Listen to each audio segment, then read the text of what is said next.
이번에는 이슈가 되고 있는 업종 베스트5입니다. 어제 철강주가 오랜만에 올랐습니다. 그동안 이 아래에서 움직임이 굉장히 더뎠던 업종인데요.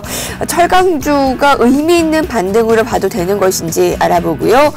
어제 수주 소식에 삼성 SDI가 강세였습니다. 살펴보고요. 중국 원양자원, 중국 엔진 집단, 중국 관련주들 하락세가 두드러졌습니다. 알아보고요. 금값이 온스당 1,400달러에 넘어섰던 소식입니다. 금값 수혜주들 점검해 보겠습니다. 태블릿 PC의 이딴 출시에 주목받고 있는 콘텐츠와 교육주에 대해서 알아보겠습니다. 먼저 철강주입니다. LIG 투자증권의 변종만 연구원에게 들어봅니다. 안녕하세요. 예, 안녕하십니까. 어제 철강주가 오랜만에 상승을 나타냈습니다. 워낙에 그동안에 소외를 많이 받았기 때문에 철강주가 의미 있는 상승으로 받아들여도 될까요? 아니면 기술적 반등 정도로 의미를 받아들이면 될까요? 네, 순환매와 저가 매수 유입의 두 가지 성격이 다 있다고 보고 있습니다. 먼저 코스피가 1,900포인트 이상에서 업종과 순환매 차원이 좀 있었던 걸로 파악이 되고요. 또 다음으로는 최근 철강주가 하반기 실적 감소에 대한 가격 조정이 있었는데요.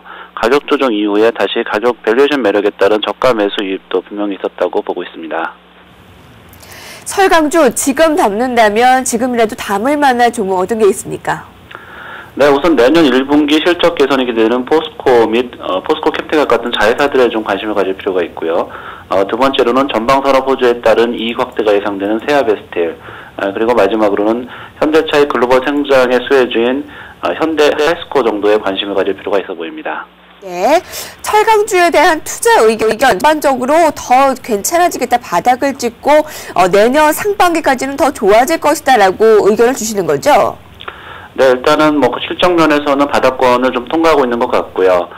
중국 정부의 노설 폐쇄와 같은 공급 조절 능력에 대한 기대감들이 작용할 것으로 보기 때문에 수요를 기반으로 한 공급 조절이 이루어진다면 내년도 철강주 주가는 상반기 정도에는 좀 강세를 시현할 수 있지 않을까 생각하고 있습니다. 네, LIG 투자증권의 변종만 연구원이었습니다. 감사합니다. 예, 감사합니다. 네, 삼성 SDI 볼 텐데 어제 수주 소식이 있었죠? 네, 어저께 수주 소식이 이제 어저께 아침 뉴스에다 나오면서요. 어저께 백발백 중에서도 아마 삼성 SDI가 제일 많이 추천을 들어갔고요. 네. 증권사에다 두세 군데가 이제 단기 관심주로 추천이 들어간 것이 사실입니다. 그렇지만 시초가에 사신 분은 아마 시초가 대비는 주가 좀 약간 밀렸던 거로 제가 기억하는데, 여하튼 단기적으로 하루 이틀 보는 것이 아니니까요. 좀 생각해 볼 필요가 있습니다. 오늘 SDI 포함해서 2차 전지에 대해서 한번 나름대로 그 큰 그림에서 우리 시청자분들 좀 다시 한번 정리를 하려는 것이 필요해 보입니다. 삼성 SDI는 아시다시피 2차 전지가 하나 이제 성장 모멘텀으로 가는 것이고, 또 하나는 기본적인 패널 쪽의 비즈니스를 하는 것인데요. 2차 전지는 두 가지가 있죠. 흔히 얘기해서는 중소형 2차 전지라고 합니다. 여러분들 많이 쓰는 핸드폰에 들어가죠. 노트북에 들어가는 소위 그 2차 전지요. 그쪽에 하나 분야가 있는데요. 그 분야에 대해서 삼성 SDI가 세계 1, 2위를 다투는 초우량 기업이고요. 그 다음에 필요한 것이 대형 2차 전지입니다. 요즘 흔히 이제 인기를 끌고 있는, 사실 아직까지 눈에 많이 보이지는 않았지만은요, 전기 자동차에 들어가는 건데요. 그럼 사이즈가 어떻게 되느냐? 한 2,000개 정도가 들어가야지 대형 전지, 2차 전지에 들어가는 거다. 그렇기 때문에 규모라든가 이런 것이 훨씬 큰 것이 바로 2차 전지, 대형 2차 전지, 그렇게 상식적으로 이해하시면 됩니다. 그럼 어떻게 되느냐? 지금 이 대형 중소형 2차 전지는 당연히 SDI가 1위고요. 1, 2위를 다투는 것이고요. 대형 쪽은 LG화학이 조금 앞서 있다는 것이 업계 얘기입니다. 삼성 SDI는 인정을 하지 않겠지만은요. 그러면 이제 누구랑 손잡느냐가 중요한데, 이 부분도 우리가 좀 이해를 필요합니다. 지금까지 보면은요, LG화학은 제너럴모터스의 GM에 들어가고 있어서 볼트가 연말부터 나와서 내년부터 이제 본격적으로 양산에 들어가는 것이고요. 포드는 포커스라는 자동차가 있습니다. 그것도 내년 후반기부터 들어간다고 알려지고 있고요. 현대 모비스랑 같이 비즈니스 한다고 여러 차례 밝혔고요. 삼성 SDI는 기존에 BMW랑 한다고 손잡다고 발표했고, 이제 어저께 크라이슬러고요. 그럼 SK에너지는 뭐냐? SK에너지는 내년도 아반떼 얘기하면서 현대랑 또 손잡은 건데요. 중요한 것은요, 지금의 나웃은 전부 다 빙산의 일각이라는 것이고요. 절대 한 회사가 독점하는 것이 있을 수가 없습니다. 그렇기 때문에 지금은 특정 모델로 됐기 때문에 결국은 GM도 여러 군데, 두세 군데 가는 것이고요. 포드도 두세 군데 가는 것이고요. 현대도 또 두세 군데 손잡 잡고 자기네가 현대모비스랑 더불어서 조인트 벤처도 만들고 큰 그림을 그려 나가는 것이죠. 다만 이 부분도 우리 이해를 좀 하셔야 되는 것이요. 이 2차 전지, 대형 2차 전지는 파이 자체가 지금 없는 것이나 마찬가지죠. 그렇기 때문에 엄청 커지는 비즈니스라고 보기 때문에 성장주고요. 그런 관점에서 이해를 하셔야 된다. 그렇기 때문에 야 SDI가 좋냐, 뭐 예를 들어서 LG화학이 좋느냐, SK에너지가 좋냐는 것은요. 아주 조그만 애기가 태어났는데 너 아빠가 좋으냐, 엄마 좋으냐, 아니면 부모님 보러 딸이 좋아요, 아들이 좋아요. 이거랑 똑같은 얘기라 보기 때문에 파이 자체가 커지고 있는 그런 게임으로 이해하시면 좋다라고 보고 있습니다. 그렇기 때문에 선호주는 저보로 딱 말하면 저는 LG화학을 하지만 예. SDI도 마찬가지 좋다라고 그런 2차 전지 관점에서 말씀드릴 수 있겠네요. 예, 워낙에 이 전반적으로는 더 커질 파이가 네네. 크다라는 것이죠. 파이가 없다고 보시면 되죠. 네, 지금. 예. 지금 뭐 누가 좋다라고 얘기하기에는 좀 그런 상황입니다. 삼성 SDI에 대해서 알아봤고요. 어제 중국 원양자원 유상증자 쇼크로 인해서 국내 상장된 중국 기업들이 줄줄이 급락세를 나타냈어요. 어제 보셨죠? 네, 봤죠. 그래서 이제 저희가 그 2부 시간에 그 시장 개장 중에 하면서도 저랑 이제 이종열 차장이랑 얘기를 해드릴 때도 제 의견을 잠시 의견을 드렸었는데요.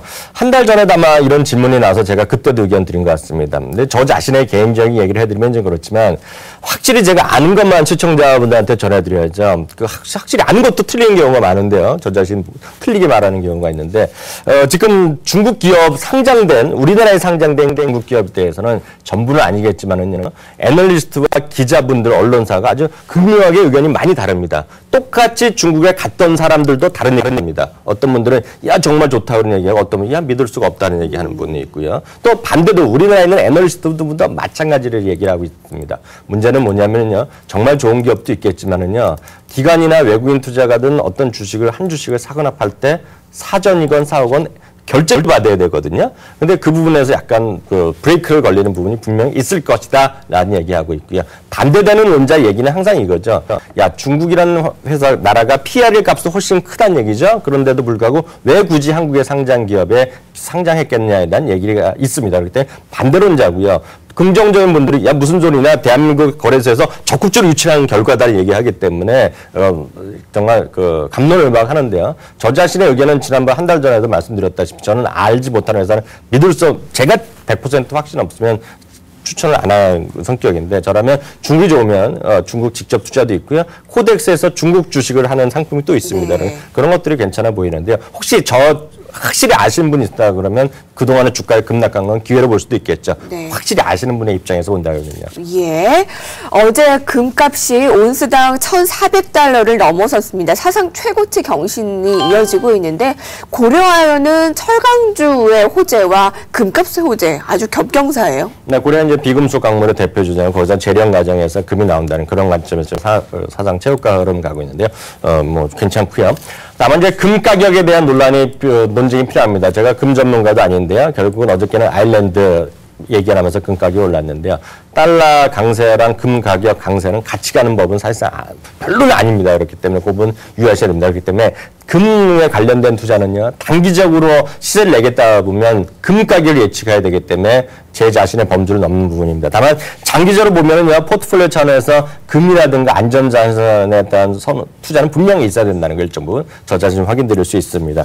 그럼 뭘 사야 되느냐. 저라면 누참 그럴 기회가 있을 때 말씀드리지만 금은 여러분들이 거래하시는 은행이나 상담 받아보시면 금을 직접 사는 방법이 많이 있기 때문에 직접 투자가 1순위고요. 2순위는 미국의 금관련주나 캐나다의 금관련주. 대표적인 것이 이제 뉴먼 마이닝인데요. 이런 주식 사는 것이 오히려 안전해 보이네요. 네, 마지막입니다. 오늘부터 아이패드가 이제 예판이 됩니다. 태블릿 PC의 2단 출시로 인해서 관련주들 계속해서 관심을 받고 있는데요. 콘텐츠, 교육주들 계속 관심을 받고 있죠. 네, 뭐 여러 번 말씀드렸기 때문에 저 자신이 더 이상 말씀드리면 쉽지 않아 보이고 다시 한번 확인되지만 SBS 콘텐츠부가 핵심주인 것은 분명합니다만 이 주식의 적정 가격을 노랄 입장은 의미 아니죠. 제가 말씀드리는 다음부터 거의 지금 더블이 났거든요. 100% 올랐기 때문에. 다만 트렌드는 분명히 맞다라고 보시면 될 것 같고 이 부분은요. 월트 디즈니 주식이 모든 걸 설명할 수 있다고 봅니다. 월트 디즈니 주식은 다시 말씀드리지만 영화사도 갖고 있죠. ABC도 갖고 있는 회사인데요.